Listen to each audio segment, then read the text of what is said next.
प्रश्न तयार होतो की भागवताचं महात्म्य भागवताने का सांगितलं नाही, अन्य ग्रंथाने का सांगितलं, अन्य पुराणाने का सांगितलं? याचं कारण असं आहे, जो मोठा व्यक्ती असतो ना, तो स्वतःचं मोठेपण स्वतःच्या तोंडाने कधीही सांगत नाही. मी असा, मी तसा, मी असं केलं, मी तसं केलं, एवढं सर्व मीच कमवलं, माझ्या बापानं काही कमवून ठेवलं नव्हतं, एवढं सर्व मी एकट्यानं कमवलं, मी पट्ट्यानं कमवलं, असं जो सांगतो ना, तो मोठा नाही. स्वतःचं मोठेपण मोठा व्यक्ती कधी स्वतःच्या तोंडाने सांगत नाही.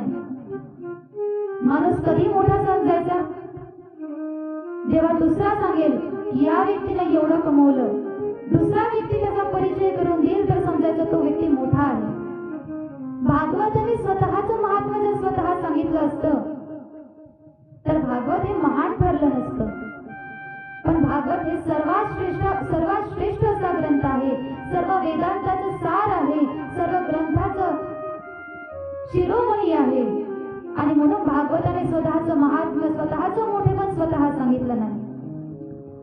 बडा बडाई न करे, बडा न बोले बोल, बडा बडाई न करे, बडा न बोले बोल, रहीमान हिरा कब कहे, लाख टका मेरा मोल.